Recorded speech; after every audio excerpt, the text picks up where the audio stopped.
आपल्या संस्कृतीचा ती अविभाज्य भाग झाली. पण मग ही राधा खरोखर येते कुठून?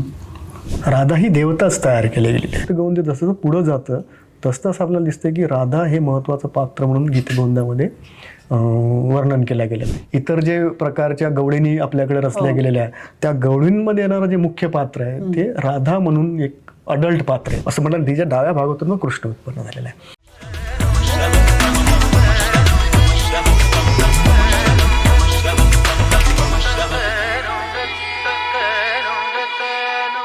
नमस्कार.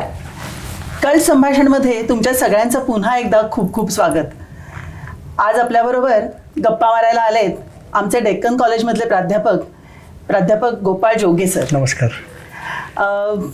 आपण लहानपणापासून राधा आणि कृष्णाच्या गोष्टी ऐकलेल्या असतात, पण ही राधा नक्की आली कुठून, तिचं पुढे काय झालं याच्याबद्दल आपल्याला फारशी काहीच माहिती नसते. आणि आज आपण जोगे सरांबरोबर ज्या गप्पा मारणार आहोत ते राधेविषयी. तर सर मला सांगा की आपण नेहमी असं ऐकतो की राधा हे पात्र खरं म्हणजे महाभारतात नाहीच आहे. म्हणजे कृष्ण हा आपल्याला पहिल्यांदा महाभारतात भेटतो, पण राधा मात्र महाभारतात नाही. पण आपल्या अभिजात साहित्यामध्ये असेल, आपल्या लोकसाहित्यामध्ये असेल, ती आपल्या रोजच्या जगण्यामध्ये सुद्धा आपल्या संस्कृतीचा ती अविभाज्य भाग झाली. पण मग ही राधा खरोखर येते कुठून? राधा जी येते ती साधारण दिसते आपल्याला की 12व्या-13व्या शतकापासून हळूहळू राधेचे संदर्भ आपल्याला साहित्यामध्ये दिसायला सुरुवात होते. साधारणतः असं मानलं जातं की जयदेवाचं जे गीतगोविंद आहे त्या गीतगोविंदाच्या माध्यमातून राधेचा हळूहळू पुढे प्रवास म्हणजे कविकल्पनाच पूर्णपणे असं मानलं जात होतं.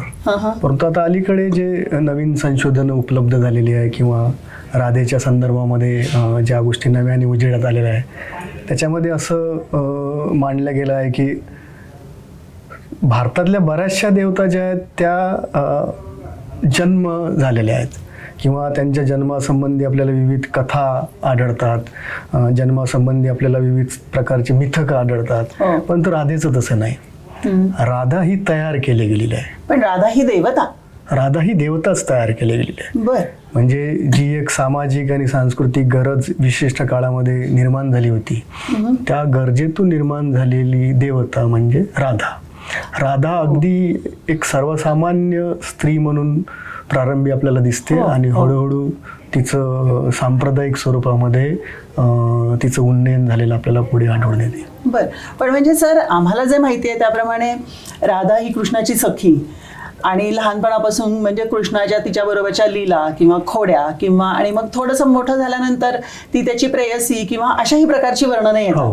पण राधा देवता असं कधी फारसं बघितलं जात नाही. तर जरा हे उलगडून सांगा ना की राधा ही देवता कशी? राधा ही देवता म्हणून उन्नयन होण्यासाठी बराच काळ जावा लागला. साधारणतः असं दिसते आपल्याला की जे वैष्णव संप्रदायाशी संबंधित जे पुराण परंपरा आहे त्या पुराण परंपरांमध्ये अगदी नंतरच्या कालखंडामध्ये आपल्याला काही मोगम संदर्भ आढळतात राधेचे. अगदी तिच्या प्रारंभिक स्वरूपाबद्दल आपल्याला पद्मपुराणामध्ये आपल्याला उल्लेख आढळतात, त्याच्यानंतर नारद पुराणामध्ये संदर्भ आढळतात आणि पुढे राधेच्या जन्मासंबंधी काही असं एक कथानक आपल्याला ब्रह्मवैवर्त पुराणात आढळते जे बरंच प्रक्षिप्तच आहे. किंवा राधेची जी निर्मिती आहे किंवा राधा हे जे व्यक्तिमत्व आहे त्याचे असे काही प्राथमिक संदर्भ आढळतात. राधा ही गोलोकातून कशी तिला शाप मिळाल्यामुळं तिचा पुनर्जन्म झाला आणि कृष्णाच्या सोबत पुढे तिचा प्रवास कसा गोकुळामध्ये किंवा वृंदावनामध्ये होत गेला याच्या संदर्भातले काही प्राथमिक संदर्भ आढळतात. विशेषतः हा पण भाग लक्षात घेण्याजोगता आहे की सांस्कृतिक परंपरेमध्ये राधेचं नाव घेतल्यानंतर तिचा संबंध आपल्याला रास क्रीडेशी आढळतो. परंतु हा रास क्रीडेशी असलेला तिचा जो संबंध आहे हा सुद्धा फार नंतरच्या कालखंडातला आहे. अगदी पुराणोत्तर कालखंडामध्ये जसजसं राधेचं उन्नयन होत गेलं तसतसं ती रास क्रीडेशी संबंधित असलेली एक महत्वाचं पात्र म्हणून राधा समोर आणल्या गेलेली दिसते. परंतु ह्याच दरम्यानच्या काळामध्ये कुठेतरी राधा म्हणून तिचं कृष्णाशी असलेला जो संबंध आहे त्या संदर्भात तिचा असलेला जो कृष्णाशी दैवी संबंध आहे तो कुठेतरी लोकसमूहामध्ये किंवा लोकपरंपरेमध्ये विकसित होत गेलेला असावा आणि नंतर मग हळूहळू राधेचं आपल्याला दैवत म्हणून तिचं उन्नयन होत गेलेलं दिसते आपल्याला. सर म्हणजे आता तुम्ही म्हणालात की मग तिचं उन्नयन हळूहळू देवता म्हणून स्वरूपामध्ये होत गेलेलं दिसतं. त्याच्यावरून मला आठवलं म्हणजे आता तुम्ही म्हणाल्यावर स्ट्राईक झालं की जसं काही जय श्रीकृष्ण असं म्हणणारे लोक असतात तसं राधे राधे म्हणणारे पण लोक असतात. तर मग हा म्हणजे एक प्रकारे तिचा सांप्रदायिकच प्रवास सगळा झालेला दिसतो. तर मग हा संप्रदाय कसा झाला म्हणजे तिचा म्हणजे कृष्णा इतकीच महत्वाची झाल्यासारखी झाली ना एक प्रकारे. साधारण आपल्याला असं दिसते की निंबकाचार्य जे होते ना हे निंबकाचार्य जयदेवाच्या समकालीन होते आणि निंबकाचार्य हे बंगालकडले होते. बंगालकडचे. आणि निंबकाचार्यांनी खऱ्या अर्थाने राधेला तात्विक स्वरूपामध्ये गुंफलं.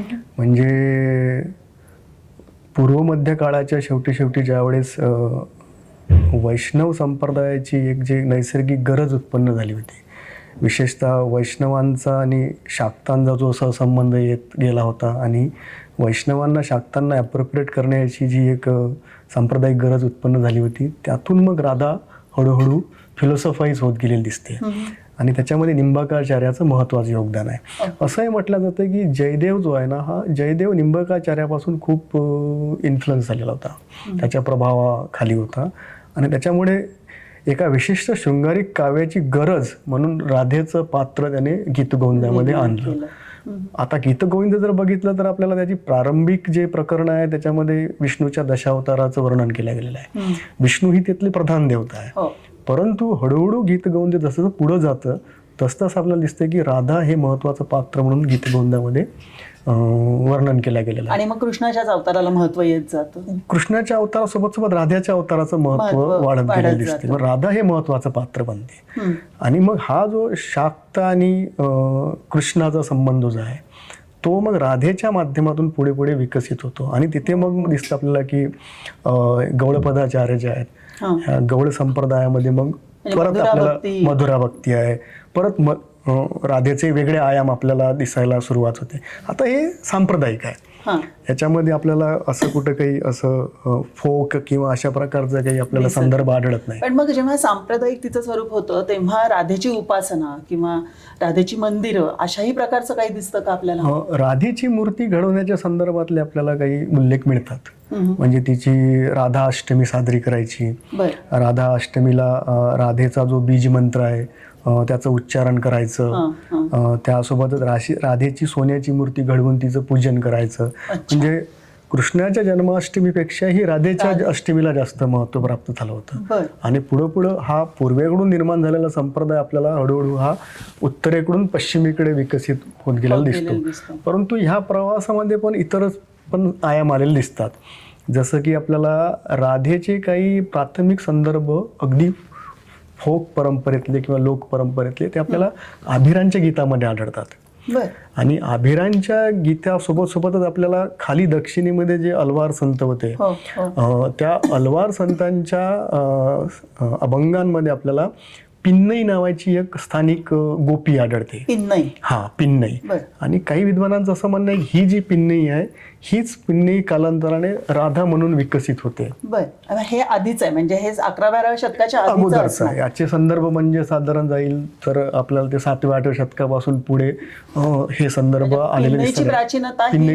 अगोदरच्या कालखंडामध्ये दिसते. इंटरेस्टिंग आहे सर. आणि कुठेतरी ही पिन्नई आणि आभिर गीतातली जी गोपी होती ह्यांचं कुठेतरी एक समन्वय झाले असणे शक्यता आहे असं विद्वान मानतात. आणि तिथून पुढे मग हळूहळू म्हणजे पूर्वेकडून पश्चिमेकडे येण्याच्या ऐवजी ती दक्षिणेकडून पश्चिमेकडे गेली आणि पश्चिमेकडून परत पूर्वेकडे आली असं पण सांगितलं जातं. खूपच इंटरेस्टिंग आणि वेगळंच आहे. आणि फार महत्वाचं म्हणजे की 16व्या-17व्या शतकामध्ये काय होतं की 16व्या-17व्या शतकामध्ये राधेचा जो संप्रदाय हा पूर्णपणे शाक्त तंत्रामध्ये आपल्याला मिसळलेला आढळतो. किंवा आपण असंही म्हणू शकतो की राधाची मुख्य तंत्राची देवता म्हणून नावारूपास येते. तिथे कृष्ण हा तिचा शिष्य होतो. काय सांगता? राधा ही त्याची गुरु होते.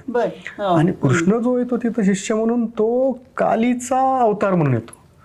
कालीचं मस्क्युलाइन फॉर्म म्हणजे कृष्ण.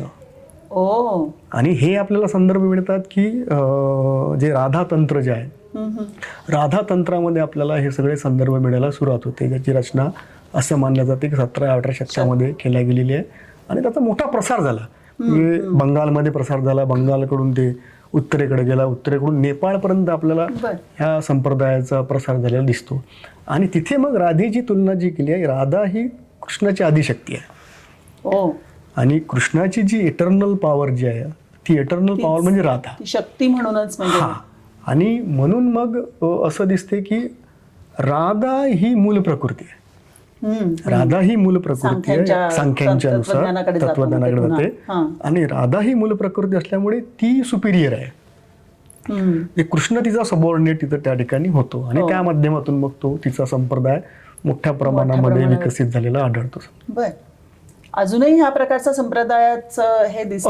अजूनही म्हणजे अशा पद्धतीची राधेची उपासना, म्हणजे अशा पद्धतीची तांत्रिक उपासना अजूनही आहे. खूप सारे जे संप्रदाय आहेत, जसं की गौड संप्रदाय आहे, त्याच्यानंतर आपल्याला हा निंबकाचार्याचा जो संप्रदाय आहे, ह्या सगळ्या संप्रदायामध्ये राधेचं जे पूजन होतं ते तंत्राच्या माध्यमातूनच होत गेलेलं दिसतं. हे फारच, आम्हाला आतापर्यंत राधा म्हणजे प्रत्येक वेळेला एक प्रेमाचं प्रतीक अशाच तऱ्हेने माहिती असलेली व्यक्ती होती. म्हणजे की राधा हे एक प्रकारचं डिव्हाइन लव्ह, एक दैवी प्रेमाचं प्रतीक अशाच तऱ्हेने. म्हणजे त्यामुळे लहानपणी सुद्धा हे असं वाटायचं की अरे असं कसं, हिचं लग्न झालेलं आहे आणि ही कृष्णाची प्रेयसी म्हणतात, तर हे सगळं काय गौड बंगाल आहे. पण त्याच्यामध्ये तुम्हाला वेगवेगळे डायमेन्शन आढळतात. म्हणजे काही पुराणांमध्ये किंवा पुराणांमध्ये जी भर पडत गेली राधेच्या संदर्भामध्ये, तिथे मग राधेला ती कृष्णाची प्रेयसी म्हणून कोणी वर्णन केलेलं आहे. कोणी असं म्हटलं आहे की राधा ही कृष्णाशी विवाह केलेला आहे असं सुद्धा म्हटलेलं आहे. परंतु काही काही याच्यामध्ये आपल्याला असं पण आढळतं की राधा ही लक्ष्मीचा अवतार आहे. म्हणजे लक्ष्मी ही पूर्ण रूपामध्ये कृष्णासोबत न राहता राधा ही पूर्ण रूपामध्ये कृष्णासोबत राहते आणि तिने तो सर्व त्याचा बालपणाचा जो कालखंड आहे, तर बालपणाच्या कालखंडामध्ये राधा त्याच्या सोबत होती. आणि ते मग अटॅचमेंट आणि डिटॅचमेंटचा जो एक फेज आहे, तो फेज मग नंतर आपल्याला सर्वसामान्य लोकांमध्ये मोठ्या प्रमाणामध्ये त्याला प्रसिद्धी मिळाली. लोकांनी तो जो डायनेमिक होता कृष्ण आणि राधेच्या संबंधातला, तो मोठ्या प्रमाणामध्ये ॲप्रिशिएट केला आणि त्या माध्यमातून मग राधेचं एक जे सर्वसामान्य जे सामाजिक क्षेत्रामध्ये जी पॉप्युलरिटी आढळते, तिथून मग तिचा वेगळा प्रवास आपल्याला दिसून पडतो. म्हणजे सांप्रदायिक पेक्षा हा एक वेगळ्याच प्रकारचा आर्टिक्युलेटेड संप्रदायाच्या स्वरूपात असलेली राधा आणि दुसरं तिचं लोकमानसामध्ये असलेली राधा, असे दोन तिचे मग मोठे प्रवास सोडून जातो आणि ती पूर्णपणे विरहिणी होते. जसा तो वृंदावन सोडून जातो, गोकुळाला सोडून जातो, तो गेल्यानंतर मग ती जी राधेचं जे मग नेचर आहे, भक्त आणि देवतेच्या स्वरूपातलं, तो संबंध सुद्धा मग आपल्याला काही काही पुराणांमध्ये किंवा काव्यांमध्ये मोठ्या प्रमाणामध्ये. आणि एक सांगायला मला फार चांगलं वाटेल की काही काही संदर्भ आपल्याला गाथा सप्तशतीमध्ये सुद्धा आढळतात राधेच्या संदर्भात. सातवाहनांची असं आपण सर्वसामान्य मानतो. कदाचित ते प्रक्षिप्त भाग पण असू शकतो. नाही, पण म्हणजे सप्तशती म्हणल्यानंतर लोकांना ती एक दुर्गा सप्तशती पण डोळ्यासमोर असते, म्हणून फक्त म्हणलं की. तर ह्या गाथा सप्तशतीमध्ये काही ज्या गाथा आहेत ना, ह्या गाथांमध्ये आपल्याला परत राधा हे पात्र आढळते आणि मग ती खूप प्राचीनतेकडे जाते, अजून प्राचीनतेकडे जाते. कदाचित नंतरच्या कालखंडामध्ये पण ते त्याच्यामध्ये समाविष्ट केलं असावं, परंतु राधा हे पात्र आपल्याला गाथा सप्तशतीचं जे नेचर आहे, त्याचा जो एक लोकांच्या संदर्भातला जो अनुबंध दिसतो गाथा सप्तशतीमधल्या गाथांचा, तिथे आपल्याला परत राधा पात्राची गरज आपल्याला निर्माण होते आणि तिथे मग गाथेमध्ये राधाच्या संदर्भातल्या गाथा आढळतात.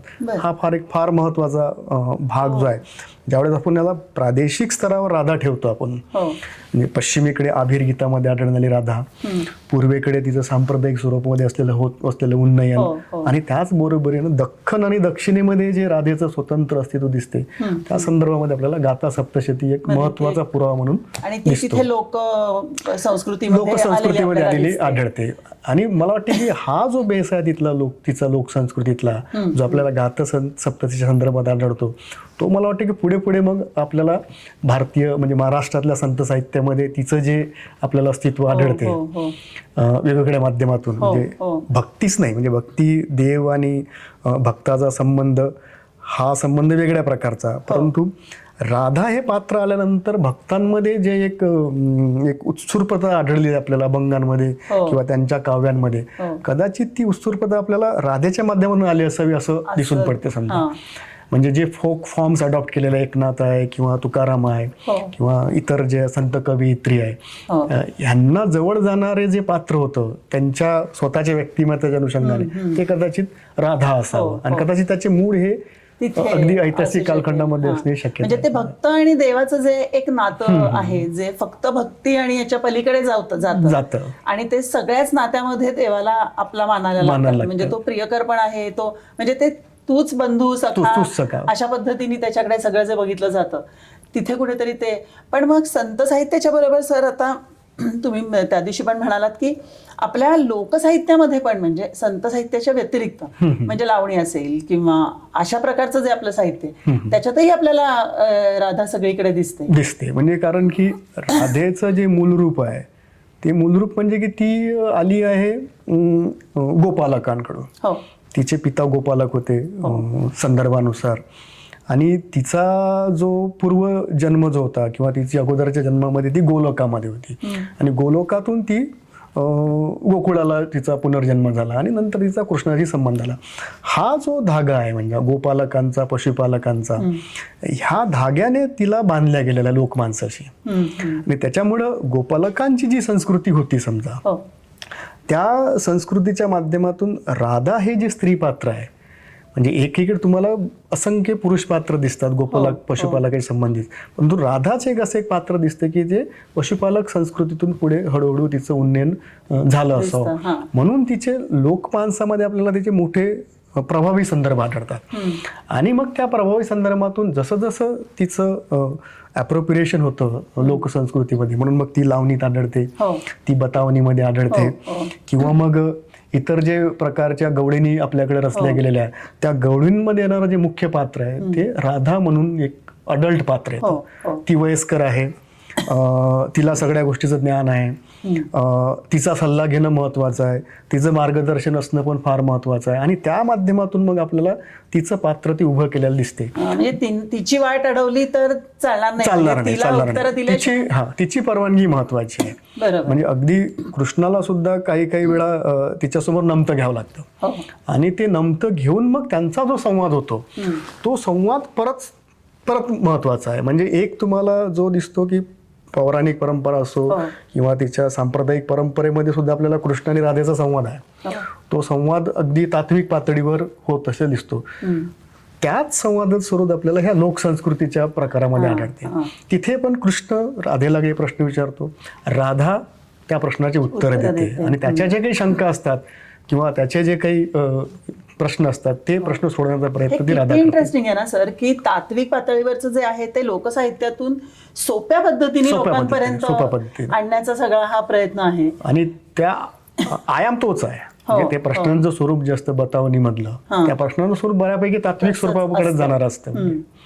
पण ते समजेल अशा पद्धतीने, रुचेल अशा पद्धतीने. तिथे जीव आत्माचा काय संबंध आहे किंवा द्वैत अद्वैताचा काय संबंध आहे. भाषा ती तत्वज्ञानाची आहे, परंतु लोकमानसामध्ये जी चर्चा चालते किंवा जे भाषिक स्वरूप असतं ते भाषिक स्वरूप गाभा सगळा तोच ठेवून तो लोकांना समजेल अशा पद्धतीने, आणि त्याच्यासाठी राधेचा उपयोग करून घेतला गेला. हे फार वेगळं आहे सर, म्हणजे कधीच ह्याच्याबद्दल असा विचार केलाच गेलेला नाहीये. आणि म्हणून मग जे फॉर्म्स नंतर आपल्याला संतांनी उपयोगात आणलेले दिसतात, जसं म्हणजे आपण कीर्तन उदाहरणार्थ घेऊ समजा. आता ह्या कीर्तन परंपरेमध्ये कुठल्याही कीर्तनाचा जो शेवट आहे तो शेवटी काल्याच्या कीर्तनानं होतो. आणि आता काल्याच्या कीर्तनामध्ये सगळे जे गोप आहेत ते एकत्र येतात, त्यांचे जे शिदोरी आहे ते एकत्र करून एकमेकांना काला वाटप करतात. हे जे सामुदायिक जीवनाचं जे तत्व आहे त्या सामुदायिक जीवनामध्ये येणारं जे एक महत्वाचं पात्र आहे इतर गोपांसोबत, ते गोपी म्हणून येणार पात्र आहे ते राधेचं पात्र आहे, आणि ती तिथं हजर असते. म्हणजे तिच्या देखरेखीखाली किंवा तिच्या निदर्शनाखाली त्या गोष्टी घडत होत्या. म्हणून काल्याच्या कीर्तनामध्ये राधेचं सुद्धा तेवढंच महत्व आहे, ते आपल्याला दिसून पडतं. कुठल्याच गोपी तिथे नसतात, गोपी नसतात, राधा महत्वाची आहे तिथे, राधा तिथे फार महत्वाची. आणि एकूणच कृष्णाची जेव्हा जेव्हा कीर्तन किंवा त्याचा ज्याला म्हणजे जसं रामकृष्ण हरी असतं तसं कृष्णाबरोबर नेहमीच राधा कृष्ण गोपाल कृष्ण राधे कृष्ण गोपाल अशाच पद्धतीने त्याचा जयघोष किंवा जयघोष केला जातो. गजर जो असतो हो. म्हणजे कीर्तनांमधला जो गजर हो, असतो हो. म्हणजे सामान्यतः कृष्णाबरोबर रुक्मिणी सत्यभामा ह्या ज्या त्याच्या डॉमिनंट ज्या पत्नी पत्नी होत्या आहेत. त्यांचा अशा पद्धतीने उल्लेख नाही, नाही. कधीच येत नाही. संदर्भच येत नाही.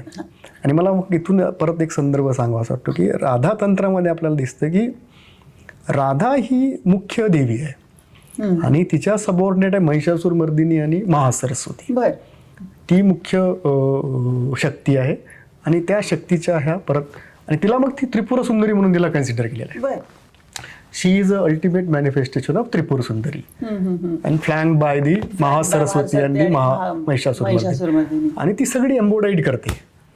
म्हणजे ती ज्ञानाची सुद्धा देवता. शक्ती आहे, ती युद्धाची सुद्धा शक्ती आहे आणि सोबतच ती प्रेमाची सुद्धा देवता आहे समजा, अशा पण स्वरूपामध्ये. म्हणजे सर हा थोडासा आपल्याकडे एकूणच प्रस्तुत देवतावादाचा जो भाग आहे त्याच्यातनं येणारा असेल का?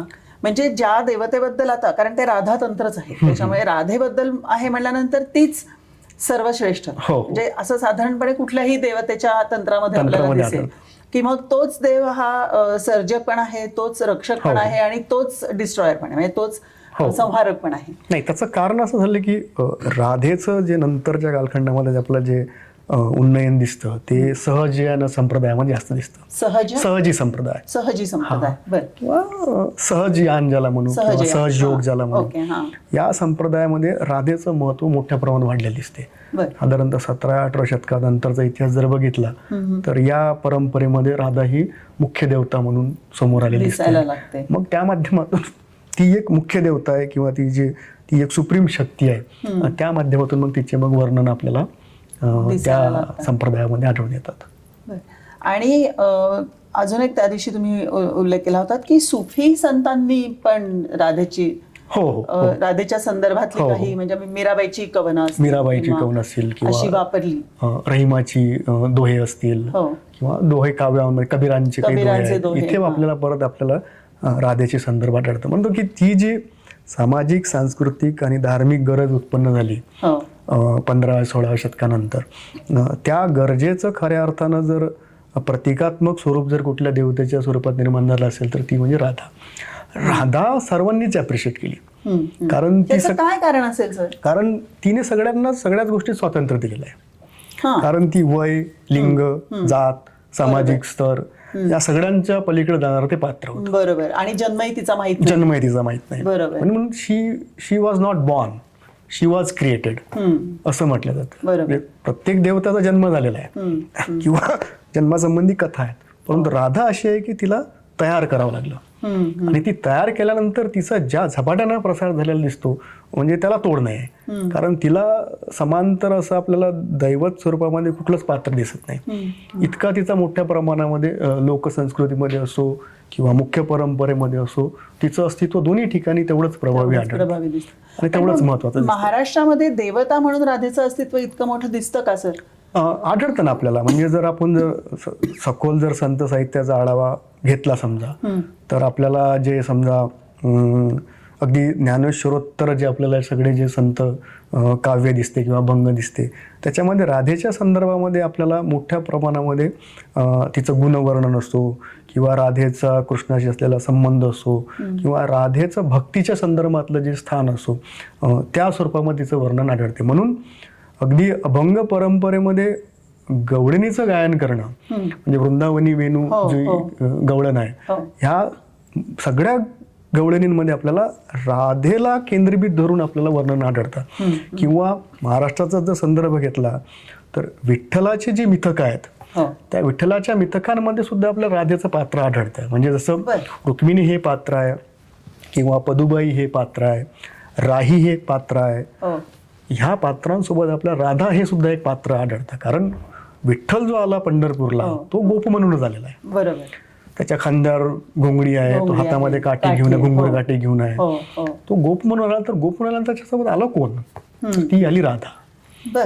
आणि म्हणून मग संत साहित्यामध्ये राधेचं तेवढंच स्थान दिसतं आपल्याला. म्हणजे तिला डावलून आपल्याला कुठल्याच संतांनी आपली अभंग रचना केलेली दिसत नाही. प्रत्येक संतांनी राधेची दखल घेतलेली दिसून पडते आपल्याला. म्हणून मग कुठल्याही कीर्तन सेवेचा शेवट करत असताना गवळणीने शेवट करावा असं एक संकेत तयार झालेला आहे. आणि गवळण जी आहे, गवळण मध्ये तुम्हाला ती लिबर्टी आहे. म्हणजे तुम्ही जे काही तात्विक चर्चा करता किंवा त्या तात्विक चर्चेमध्ये तुम्ही वेगवेगळ्या प्रकारच्या तात्विक संकल्पना उपयोगात आणता, त्या सगळ्या बाजूला ठेवून अगदी लोकमानसातलं स्वरूपातलं जे काही तिचं ध्यान आहे किंवा त्याचे स्वरूप आहे ते समोर आणून आपले जे दैनंदिन जीवनातले प्रसंग आहे ते त्या ठिकाणी टाकून तिचं कॅरेक्टर उभं केलेलं आपल्याला दिसते. आणि ते लोकांना फार जवळचं होतं. म्हणजे जो कृषक समाज होता, जो पशुपालक समाज होता, या दोन्ही समाज गटाला जवळ जाणारं पात्र म्हणजे आपल्याला मग राधा हे पात्र. आणि त्याच वेळेला ते म्हणजे थोड्याशा म्हणजे सवर्ण किंवा अशा अर्थाने म्हणत नाहीये मी, परंतु कृषक आणि ह्याच्या पलीकडे म्हणजे व्यापारी समाजालाही राधाकृष्ण हा जवळचा हे आहे, किंवा शिक्षित समाजालाही राधाकृष्ण हे जवळचं आहे. म्हणजे कुठेही सामान्य ह्याच्यामध्ये राधाकृष्णाची मंदिरं कुठे बसू शकते, दिसतात. कुठेही बसू शकते. म्हणजे तिथे कुठेच तिला त्याच्यात काही आड नाही आलेलं. म्हणजे तिचं जे अक्रॉस द सोशल तिचा जो आपल्याला रिलेशन दिसतं तर ते ह्या माध्यमातून दिसतं. कारण ती तशा प्रकारची लिबर्टी उपलब्ध करून देते. कारण तिच्यावर तुम्ही कुठल्या प्रकारचे बंधनं लादू शकत नाही. म्हणून मग तिचा जो प्रचार प्रसार आहे तो या माध्यमातून दिसतो. आणि जसा इस्लाम येतो भारतामध्ये, इस्लाम आल्यानंतर जी एक सामाजिक, धार्मिक, सांस्कृतिक घडामोड भारतामध्ये घडून आली किंवा भारतीय उपखंडातच घडून आली, त्याच्यामध्ये वेगवेगळ्या विचारसरणी एकत्र येत गेल्या किंवा वेगवेगळ्या प्रकारच्या दैवताच्या संदर्भातल्या विचारसरणी एकत्र येत गेल्या आणि त्याच्यामध्ये वाट काढत राधेचा संप्रदाय उभा झालेला आहे. आणि म्हणून मग जे सुफी संत दिसतात आपल्याला, त्या सुफी संतांनी सुद्धा मग राधेचं पात्र आपलंसं केलेलं दिसते. जी विरह भक्ती त्यांना एलॉबरेट करायची होती किंवा अभंग दोह्यांच्या माध्यमातून किंवा विविध प्रकारच्या कव्वालींच्या माध्यमातून उभी करायची होती, तिथं मग राधेनं ते मोकळीक उपलब्ध करून दिले की हे पात्र तुम्हाला जवळचं आहे. म्हणजे तुम्ही ती जातीच्या पलीकडे, ती धर्माच्याही पलीकडे गेली. आणि एकूणच निर्गुण भक्तीचं जे एक आपल्याला एक स्वरूप जे आढळते समजा, त्या निर्गुण भक्तीला पूरक असं जर उदाहरण जर निर्माण करायचं असेल तर राधेनं ते लिबर्टी दिलेली आहे. कारण निर्गुण मध्ये तुम्हाला कुठला आकार प्रकार नसतो किंवा कुठल्या प्रकारच्या सामाजिक धारणाच्या पलीकडे जायचं आहे किंवा तुम्हाला स्वतःच्या कॉन्शियसनेसच्या पलीकडे जाऊन दैवताची कल्पना करायची आहे. तर अशा वेळी मग ते राधा एक पात्र दिसते की जे तुम्हाला हे सगळं टाळून तुम्हाला राधेची कल्पना करता येऊ शकते. तिच्या माध्यमातून तुम्हाला ईश्वराची कल्पना करता येईल. पण म्हणजे त्या ठिकाणी राधा ही भक्त म्हणून येते. म्हणजे मगाशी तुम्ही म्हणालात तसं त्या तांत्रिक ह्याच्यामध्ये ती शक्ती आहे आणि कृष्ण तिचा शिष्य आहे. परंतु इथे बरोबर वेगळी सिच्युएशन आहे. म्हणजे इथे राधा जी आहे ती भक्त आहे, म्हणजे आयडियल भक्त, आदर्श भक्त म्हणून कशी असावी, माणसाचं नेचर कसं असावं. कारण की भक्तीच्या परंपरेमध्ये भक्तीच्या परंपरेत जर आपण विकास बघितला तर आपल्याला एक स्टेज अशी दिसते की ज्या स्टेजला भक्ताला स्वतःला फेमिनाईन स्वरूपामध्ये इमॅजिन करावं लागतं. तुमची जी मस्क्युलिनिटी आहे ती मागे ठेवून तुम्हाला स्वतःला फेमिनाईन फॉर्ममध्ये समोर आणावं लागतं. आणि ते करत असताना तुमच्यासमोर आदर्श पात्र कोणतं आहे मग? म्हणून प्रत्येक पुरुष पात्राने अशी कल्पना केली गेली आहे की ती राधा आहे आणि त्या माध्यमातून तुम्ही मग कृष्णाचं आव्हान करा. म्हणजे मग तो स्त्री पुरुष हा जो लिंगभेद आहे तो गळून पडतो आणि तुम्हाला अगदी ते जे मातृभाव असो किंवा ममत्वाचा भाव असो, हा भाव उत्पन्न करण्यासाठी जे तुम्हाला आदर्श पात्र आहे ते राधा हे पात्र आहे. म्हणून मग तुम्हाला मग आपण मीराबाईचे जर अभंग बघितले, दोहे जर बघितले किंवा कबीरांचे दोहे जर बघितले, रहीमचे दोहे बघितले तर आपल्याला दिसतं की ह्या सगळ्या संतांनी आपल्या लिंग भावाच्या पलीकडे जाऊन राधेचं इमॅजिनेशन केलेलं आहे. स्वतःला राधेच्या स्वरूपामध्ये ठेवून मग त्यांनी कृष्णाचं इमॅजिनेशन केलं दिसतं. म्हणून जे कृष्ण भक्तीचं जे आपल्याला 17-18 शतकानंतर जे स्वरूप दिसतं तर ते ह्या प्रकारचं दिसतं. सर, ज्ञानेश्वरांच्या विरहिण्या पण ह्याच प्रकारच्या म्हणता येईल आपल्याला. म्हणजे तिथं जे इमॅजिन केलेलं आहे, म्हणजे ज्ञानेश्वरांनी स्वतःला सुद्धा परत फेमिनाईन आस्पेक्ट मध्ये रूपामध्येच इमॅजिन केलं आणि त्या माध्यमातून मग त्यांनी देवापर्यंत किंवा देवाचं इनोव्हेशन केलेलं दिसतं. म्हणजे खूपच वेगवेगळे पदर आहेत ना. म्हणजे ह्यातलं म्हणूनच काही विद्वान, पाश्चात्य विद्वान म्हणतात की डज राधा इज फेमिनिस्ट.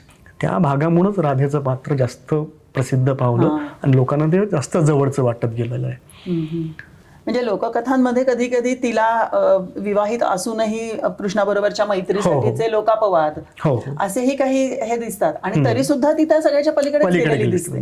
म्हणजे ते लोकापवाद एका टप्प्याला गळूनच पडते आणि लोक उलटच तिच्याच भक्तीचं गुणगान करून त्याचं ग्लोरिफिकेशन म्हणूया म्हणजे उन्नयन करत राहतात.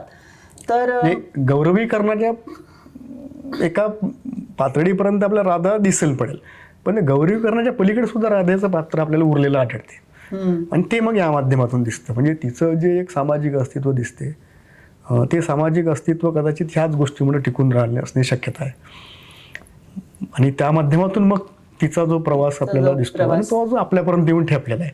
म्हणजे आजही आपल्याला जर आपण आधुनिक माध्यम जर बघितले तर परत परत आपल्याला आपण जर आत्ताचा जो चित्रपट आलेला आहे त्या चित्रपटामध्ये आपल्याला दिसते की कशा प्रकारे राधेच्या संदर्भातलं गाणं त्या ठिकाणी टाकलं गेलेलं आहे.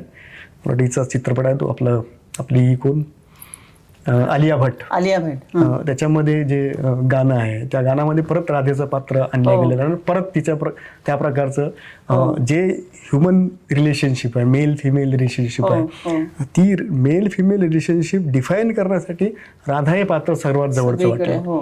म्हणजे त्या पलीकडे जाऊन जो एक संबंध असतो समजा स्त्री आणि पुरुषांमध्ये तिथे मग राधा हे पात्र दिसते. पॉप कल्चरमध्ये तर चित्रपटांमध्ये जर आपण बघायला लागलो तर राधा हे अगदी सर्वच म्हणजे आपल्या म्हणजे ज्या प्रकारे म्हणजे आपण जर बघितलं हिंदी संगम पासून बोल राधा बोल संगम होगा की नाही पासून ते म्हणजे मराठी चित्रपटांमध्ये सुद्धा आपल्याला मोठ्या प्रमाणामध्ये राधेचं पात्र आपल्याला येतच राहतं आणि अनेक वेळेला राधा आणि मीरा यांना एकमेकांशी कम्पेअर केलं जातं कारण दोघी विरणी आणि भक्तीचा जो काही समजा अत्युच्च बिंदू आहे समजा किंवा अत्युच्च उदाहरण आहे या संदर्भामध्ये मग कधी राधेचं उदाहरण समोर आणलं दिसतो कधी मीरेचं उदाहरण समोर आणलं. राधा हे म्हणजे काय म्हणजे की एक भास आहे समजा आणि या भासाच्या पलीकडे जाणारं वास्तविक पात्र म्हणजे मीरा.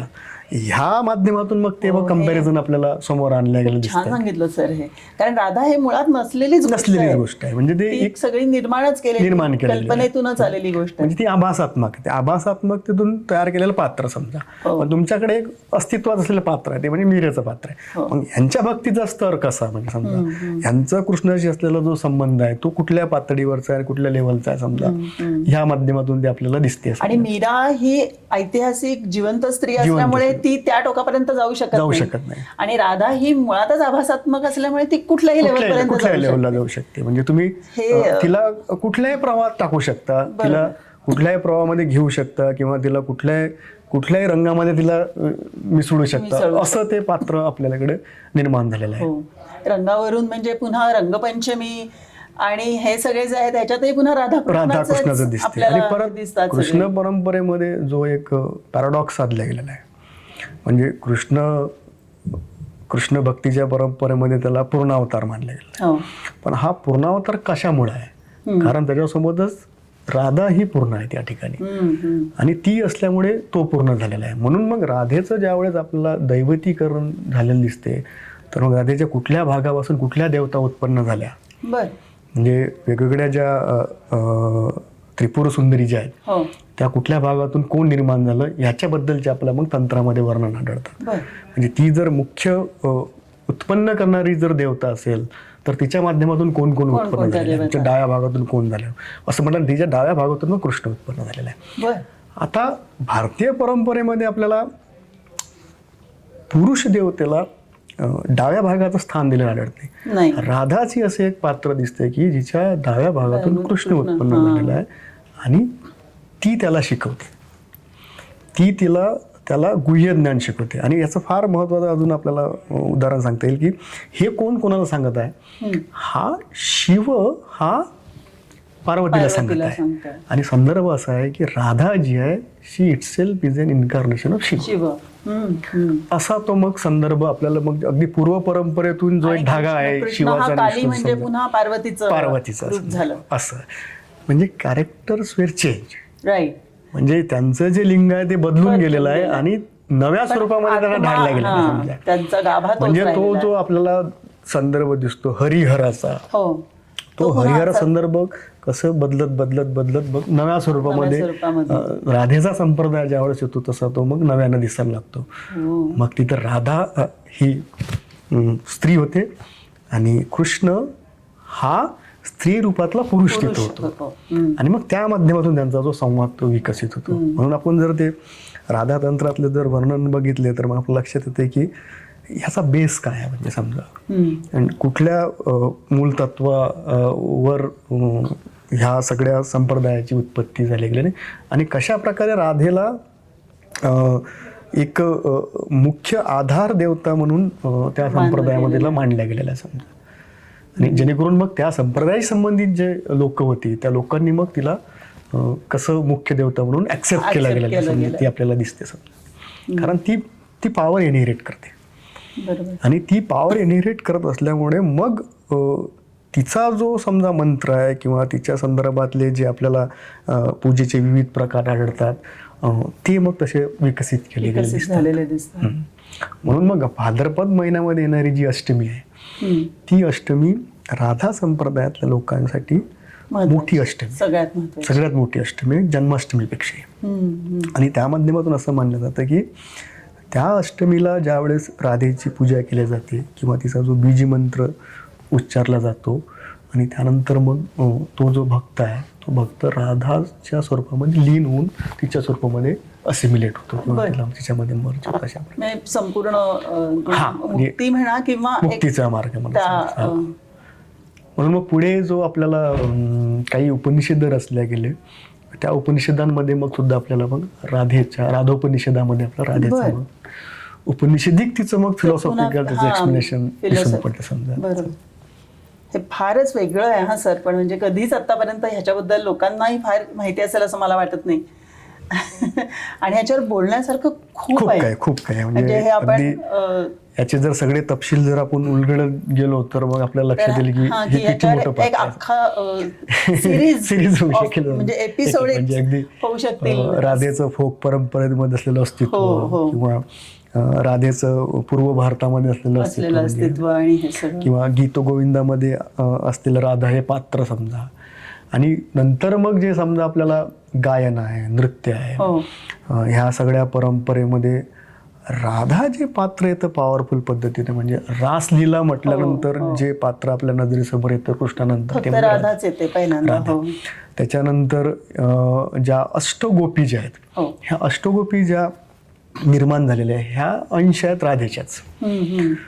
दे are the manifestation of the Radha. आणि ते मग धरून मग ते मंडल फॉर्म होतं त्यांचं. आणि ते मंडल फॉर्म म्हणजे त्या 8 जणी असल्या तरी ती राधाच ती असते. राधाच असते. आणि ते मंडल फॉर्म झाल्यानंतर कृष्ण मध्यभागी असतो, तो बासरी वाजवतो आणि मग त्या सगळ्या फेर फेर धरतात. धरून नाचायला लागतात. हो. आणि मला वाटतं की हे जे त्याचं जे मोटिफ झालेलं आहे समजा की मंडल फॉर्म होऊन त्या 8 ज्या राधा आहेत, गोपी ज्या आहेत ह्या कृष्णाच्या भोवताल फेर धरून असतात, त्याचं मग परत आपल्याला एक त्याचं एक फिलॉसॉफिकल मुख्य धारेमध्ये पण दिसते आपल्याला बरोबर. आणि त्याचं फोक परंपरेमध्ये पण दिसतं, लोक परंपरेमध्ये पण दिसतं. आणि दोन्ही माध्यमातून मग त्याचा प्रसार तसा प्रचार प्रसार झालेला दिसतो समजा.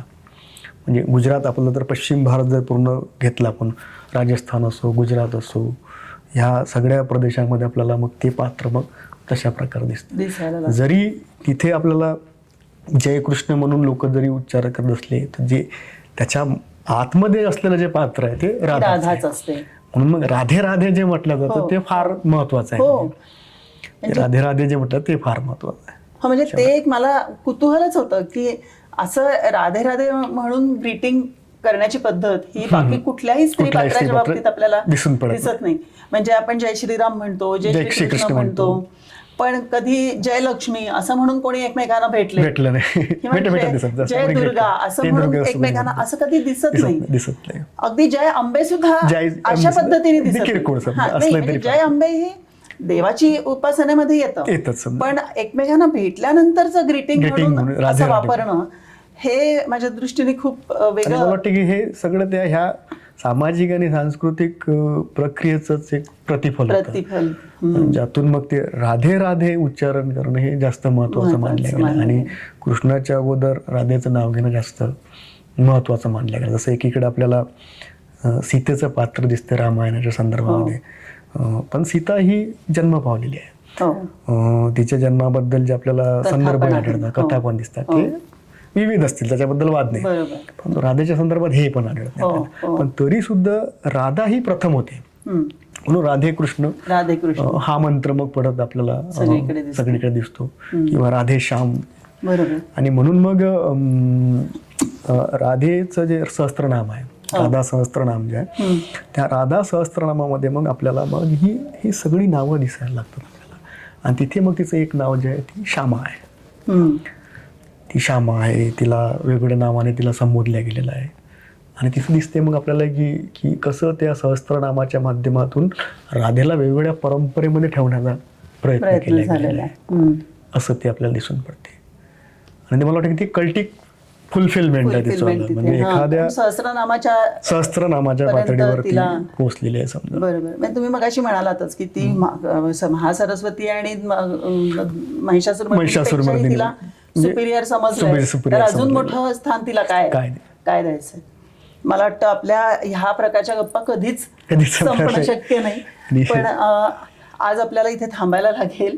पण सर, आपण नेहमी भेटत जाऊया आणि अशा वेगवेगळ्या विषयांवरती तुमच्याकडून खूप वेगवेगळ्या माहिती समजून घ्यायला आम्हाला खूप आवडेल. मला आठवत आहे मागे एकदा तुम्ही द्रौपदीच्या संप्रदायाबद्दलही बोलला होता, तर कधीतरी आपण त्याच्याही बद्दल बोलूया. आणि खूप म्हणजे काय आभार कसे मानावेत मला कळत नाही, पण खरोखर म्हणजे तुमच्याकडे तुमच्याशी बोलायला बसलं की नेहमीच खूप असं अमूल्य आणि नवीन असं काहीतरी मिळत असतं. आणि माझी खात्री आहे की आपल्या प्रेक्षकांनाही आज असंच खूप वेगळं आणि नवं असं काहीतरी मिळालं असेल. तुम्हाला हे सगळं कसं वाटलं आणि अजून तुम्हाला काय ऐकायला आवडेल हे आम्हाला नक्की सांगा कमेंट सेक्शनमध्ये. आमच्या यूट्यूब चॅनलला लाईक करा, सबस्क्राईब करा, शेअर करा आणि सगळ्यांना सांगा की आपण अशा वेगवेगळ्या विषयांबद्दल बोलायला पुन्हा पुन्हा भेटणार आहोत. धन्यवाद. धन्यवाद. मी सुद्धा संभाषणाचा आभारी आहे की मला या विषयावर बोलण्याची संधी दिली. आणि यापुढे सुद्धा आपण या प्रकारच्या विषयांवर अशाच प्रकारची चर्चा आपण नक्की करत राहू. नक्कीच. धन्यवाद. धन्यवाद.